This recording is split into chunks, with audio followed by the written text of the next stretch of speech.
Buenas tardes, damas y caballeros, bienvenidos al podcast Bienestar y Salud, el podcast en el que hablamos de salud y curiosidades de la historia. Y hoy exploraremos una herramienta tan simple como poderosa, el dibujo. Ya que como muy poca gente sabe, no es solo una expresión artística, sino también una alternativa fundamental en la intervención psicosocial y una ventana directa a nuestro mundo interior.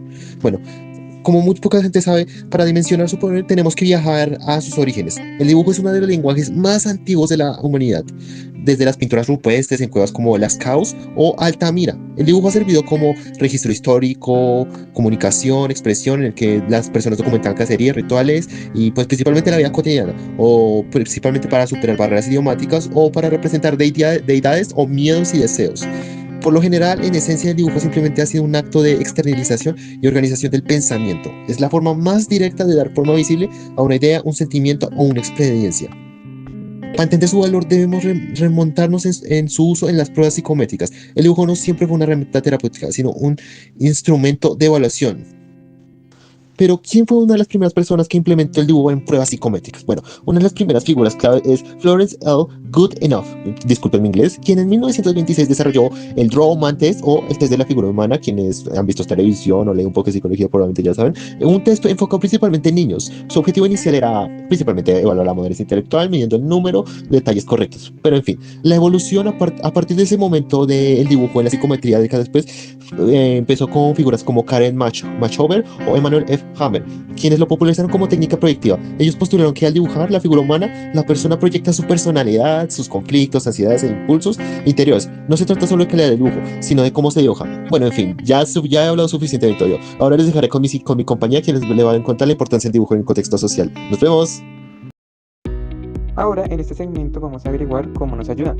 El análisis de estos dibujos no se limita a lo estético, se interpretan variables como la presión del trazo, en la energía o la tensión, la distribución de la hoja, relaciones con el espacio y el entorno y el uso del color, estados afectivos, ofreciendo un mapa emocional completo. Así como todo tiene sus beneficios y limitaciones. Como toda herramienta, el dibujo tiene grandes ventajas, pero también sus restricciones. Algunos beneficios son: universalidad, es aplicable a cualquier edad, cultura o nivel educativo. Reducción de la censura, la expresión simbólica sortea las defensas racionales del individuo. Una catarsis permite liberar emociones reprimidas de forma segura. Limitaciones cruciales. La subjetividad de la interpretación. Al ser una técnica proyectiva, la interpretación depende en gran medida de la experiencia y el marco teórico del terapeuta, lo que requiere capacidad rigurosa. No es un diagnóstico único. El dibujo siempre debe ser un complemento y nunca la única base para un diagnóstico o una interpretación, sino que debe contrastarse con la historia clínica y la observación conductual. Ahora bien, el dibujo no se queda solamente en el consultorio. Cuando hablamos de intervención psicosocial, esa herramienta cobra una dimensión completamente distinta. Piensen en comunidades que han atravesado situaciones realmente difíciles, como desastres naturales, violencia, procesos de migración forzada. Pues en estos contextos el dibujo se vuelve una manera de expresar ese dolor colectivo cuando las palabras no alcanzan. A través de murales comunitarios o dibujos grupales, las personas pueden contar su historia, reconocerse en la experiencia del otro y sentir que pertenecen a algo más grande. Es un proceso genuino de empoderamiento, donde las comunidades no solo expresan su realidad, sino que también construyen memoria y resistencia. Ahora, seamos honestos, ¿el dibujo es perfecto? No. Tiene sus limitaciones y hay que hablar de ellas. La más importante es que interpretar el dibujo no es algo objetivo. Depende muchísimo de quien lo está analizando, de su experiencia, de su formación. Por eso es que necesitamos profesionales bien capacitados. A mí está el tema de que muchas personas se bloquean porque sienten que no saben dibujar y eso puede limitar su expresión. Y quizá lo más importante es que el dibujo nunca puede ser lo único que usemos para entender a alguien. Tiene que ir acompañado de conversaciones, de observación, de todo un proceso amplio. Con todas sus limitaciones, sigue siendo una herramienta valiosa que nos ayuda a sanar, a conectar y literalmente trazo a trazo. Continuando, les voy a hablar de la relevancia del dibujo en la intervención psicosocial. Su poder se basa en su capacidad para superar las barreras verbales y conectar al individuo con su entorno y su comunidad.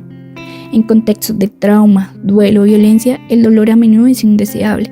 El dibujo ofrece un lenguaje no verbal seguro donde las emociones intensas pueden ser depositadas y contenidas en el papel.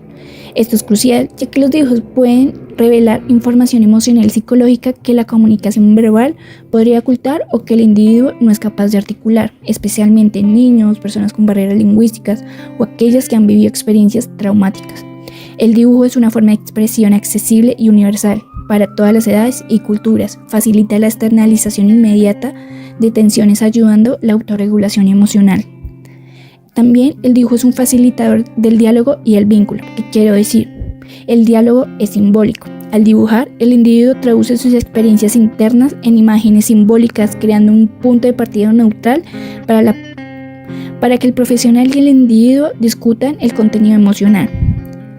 En el trabajo comunitario, el dibujo actúa como un tercero, de forma neutral, que permite iniciar conversaciones difíciles sobre un tema compartido, lo que reduce la resistencia y fomenta el vínculo social. Cerca de llegar a nuestro final, es importante explicarles que existen varias técnicas de dibujo en la intervención psicosocial. Entre las más reconocidas se encuentran las técnicas de dibujo libre, en la cual permite a los participantes expresar sus emociones, sus pensamientos, sin ningún tipo de restricción, y se enfoca de alguna manera en la creatividad personal. También existen las técnicas de dibujo dirigido, en la cual se dan instrucciones específicas sobre lo que se debe dibujar, y eso nos ayuda a enfocar la atención en ciertos temas o emociones que se ven reflejadas en los dibujos. También existe la técnica de dibujo simbólico, en la cual los participantes representan sus sentimientos o experiencias, y eso nos puede facilitar a la comunicación en algunas ideas que puedan ser complejas o que el paciente no se sienta cómodo de explicar o comentar. También existe el dibujo terapéutico, en la cual se utiliza un proceso de dibujar como una herramienta para la reflexión y el autoconocimiento, por supuesto guiado por un profesional. Para dar conclusión a nuestro podcast, en conjunto creemos de que el dibujo es una herramienta muy poderosa. A través de esta, los participantes pueden explorar y expresar emociones que en muchas ocasiones son difíciles de verbalizar. El dibujo nos permite un grado de facilidad en la comunicación y la introspección, tan importante en la terapia psicosocial. Algunos beneficios de esta intervención no solo fomenta la creatividad, sino que también ayuda a construir resiliencia y promover ese bienestar emocional que a veces es necesario en la terapia.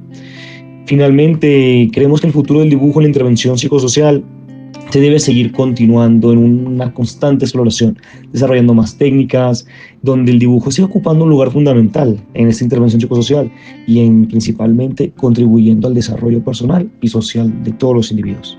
Muchas gracias por escucharnos y nos vemos en un próximo capítulo.